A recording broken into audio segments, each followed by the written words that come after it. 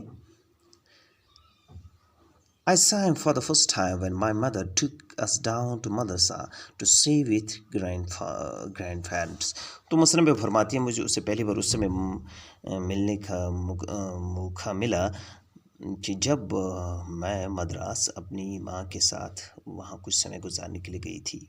They lived in a large rambling house with many dark old rooms and uneven floors, overflowing with uncles and aunts and cousins, and floating population of other relatives who wandered in and stayed for a while and wandered out again.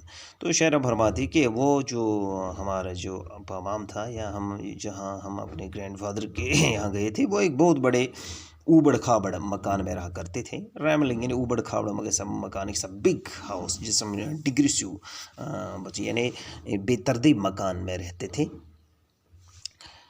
Okay. اور جہاں پر کیا کرتا، جہاں پر ہمارے کوزنز کا آنا جانا رہتا تھا، تو اس پتر بھائی مامتر بھائی ساری اکثر یوان. تو کچھ لوگ آتے تھے، کچھ لوگ جاتے تھے. کہ یہ ایک تھا یہ دھرم شالہ ہیو بنیام، جیسے کہ ایک دھرم شالہ یعنی وہاں پر لوگ آتے تھے جاتے تھے، کیونکہ ہمارے گرینڈ فادر رہتے تھے، اس کی بہت ساری بیٹیاں ہوں گی اور بیٹے ہوں گے جن کے بہت سارے بچے ہوں گے. تو اس طرح سے وہ الگ الگ علاقوں میں بستے ہوں گے. تو اس طرح سے رشتہ بہت بڑا تھا. تو دادا جی کے پاس سے بھی لوگ مختلف اپنی باری باری پہ آیا کرتے تھے.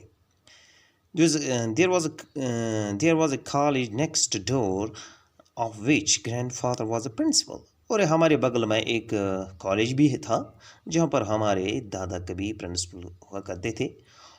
So an occasional nephew or a third cousin who was enrolled there also sometimes came to spend the weekend.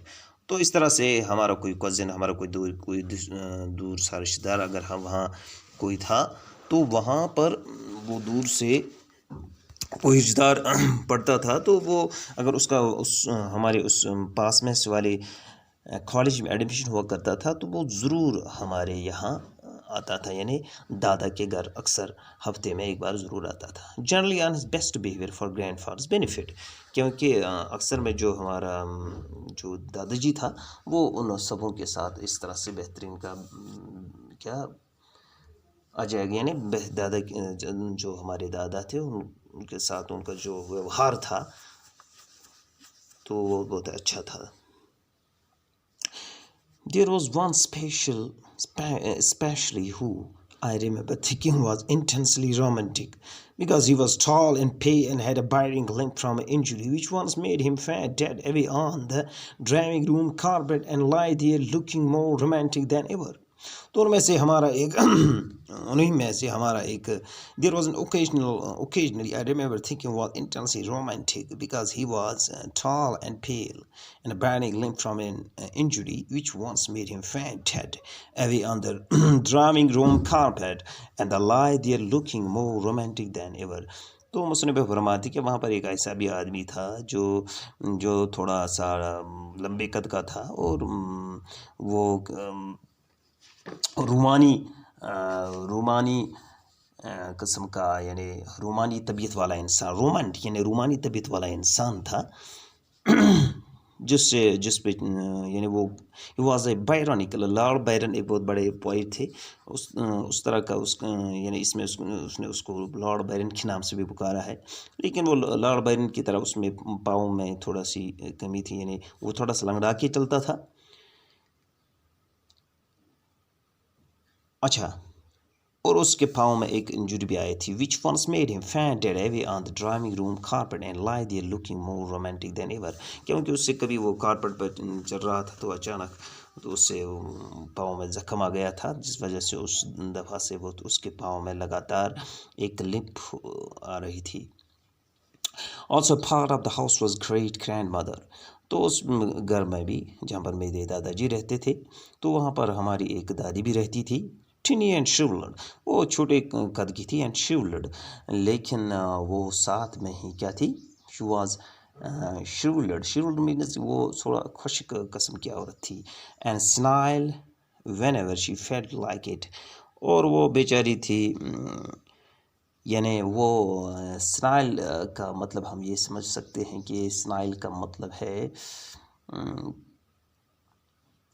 سنائل کا مطلب ہم یہ سمجھ سکتے ہیں کہ senile showing in lack of mental ability because of old age clearly that makes decision. یعنی وہ سنائل کا مطلب ہوتا ہے کہ وہ بڑی ہوشیار بڑھیا تھی، ہم سمجھ سکتے ہیں، کیونکہ انسان کے وقت گزارنے کے ساتھ انسان کی ایج بڑھنے کے ساتھ ساتھ انسان میں کیا میچورٹی آتی ہے، وہ ایک ہوشیار عورت تھی. Whatever she felt like it, but always beautiful with her snow white hair. لیکن وہ پھر بھی بہت خوبصورت دکھ رہی تھی کیونکہ اس کے جو بال تھے وہ بالکل برف کی طرح سفید تھے. And dark eyes، اور وہ کالی آئے تھے. And she sat among her bedclothes and said the most amazing things. اور وہ اپنے بیڈ پہ بیٹھتی تھی اور بہت ساری عجیب قسم کی باتیں کرتی تھی. Also it seemed to us children, though we never allowed hear her for very long. اس طرح سے ہم دادی کے پاس بیٹھتے تھے، لیکن دوسری طرف یہ بھی پرابلم تھی کہ ہمیں اس کے پاس بیٹھنے کی اجازت نہیں تھی. Then there was Kapu who washed clothes. تو ایک اور اس گھر میں ایک اور کریکٹر رہتا تھا جس کا ہم کو کپو کے نام سے پکارتے تھے، اس کا نام کپو تھا. Who washed clothes and cleaned vessels. جو ہمارے گھر میں نوکرانی کا کام جسے ہم کرتی تھی، تو وہ برتن دھوتی تھی اور کپڑے صاف کرتی تھی، کپڑے بھی دھوتی تھی. She told us ghost stories. وہ ہمیں گوسٹ سٹوریز بولتی تھی، یعنی وہ بھوت پری دیووں کے بارے میں ہمیں باتیں بولتی تھی، سٹوریز یعنی کہانیاں بولتی تھی. And to our grandfather she recited a long string of her husband's misdemeanors in the flat accents of the city of Tamilian. تو وہ ہمارے جو دادی تھی وہ اس کو اپنے ہسبینڈ کے بارے میں، جو ہماری نوکرانی تھی، جو اس گھر میں جو نوکرانی تھی جس کا نام کپو تھا، وہ میری دادی کو اپنے ہسبینڈ کے بارے میں یعنی مس ڈیمرس، یعنی وہ بدسلوکی، جو اس کا پتی، اس نوکرانی کا جو پتی تھا اس کے ساتھ بدسلوکی کے ساتھ جو پیش آتا تھا، وہ ساری باتیں وہ ہماری دادی کو بولتی تھی. In that flat accents of the Tamilian, یعنی تامل زبان میں ایک تامل زبان کا جو اس کا ایکسنٹ تھا، اس کا لہجہ، ایکسنٹ ہو گیا لہجہ جو تھا، وہ اسی طرح اسی انداز میں ہماری دادی کے ساتھ وہ باتیں کرتی تھی. Grandmother being gentle sympathized with her and passionately as she listened to her mother's querulous complaints. تو گرینڈ مدر بینگ جنٹل، جو ہماری جو گرینڈ مدر تھی وہ بیچاری سمجھو کہ اس بیچاری شریف ہوئی. سمپتھائز ود ہر، وہ اس بیچاری اس کے ساتھ یعنی سمپتھائز کرتی تھی، اس سے ہمدردی جتاتی. As patiently was she listen to her mother's querulous کمپلائنٹس. تو وہ اس کے ساتھ اس کی جو لسن ٹو ہر مدرس کورلس کمپلائنٹس، تو وہ اس کے جو اس کی ماں تھی اس کے ساتھ جو اس کا بیہیویئر، جو گالی گلوچ والا بیہیویئر تھا یا لڑائی والا بیہیویئر تھا، وہ دھیان کے ساتھ وہ ساری باتیں اس کے ساتھ سنتی تھی. سو ڈیئر اسٹوڈنٹس، آج تھوڑا اتنا ہی ہے کیونکہ پھر یہ ویڈیو اپلوڈ بھی نہیں ہوتا ہے. تو انشاءاللہ رحمان نیکسٹ ٹائم ہم اور آگے پڑھیں گے. تو انشاءاللہ رحمان میں سیریز آف لیکچر روز دیا کروں گا انشاءاللہ، اور مجھے امید ہے کہ آپ سارے بچے ان لیکچرز کو دھیان سے سنیں اور پڑھیں، کیونکہ ہماری جو سارے ٹیچرز ہیں وہ بہت زیادہ محنت کرتے ہیں. لیکن میں دیکھتا ہوں کہ بہت سارے جو بھی ویڈیوز ہیں، جتنے بھی ٹیچرز جیسے کہ اسرار صاحب نے بھی دیا، اشرف صاحب دیتے ہیں، منظور صاحب دیتے ہیں، جو باٹنی سر دیتے ہیں، وہ واسق صاحب دیتے ہیں، ہر ویڈیو کے ہم بس 3 یا 4 ویوز دیکھتے ہیں. میں نے دیکھا کہ بہت سارے، اس کا مطلب کہ 2 یا 4 بچے دیکھتے ہیں. پتہ نہیں وہ سارے بچے ہی دیکھتے ہیں یا پھر کچھ اور بھی دیکھتے ہیں، لیکن یہ اچھی بات نہیں ہے کہ آپ پڑھیے، کیونکہ یہ ٹائم پھر آنے والا نہیں ہے. آپ اپنا جو وقت ہے اس کا بھرپور فائدہ اٹھائیں تو اور پڑھائی بھی کریں. تو اللہ آپ کو سلامت رکھے. شکریہ.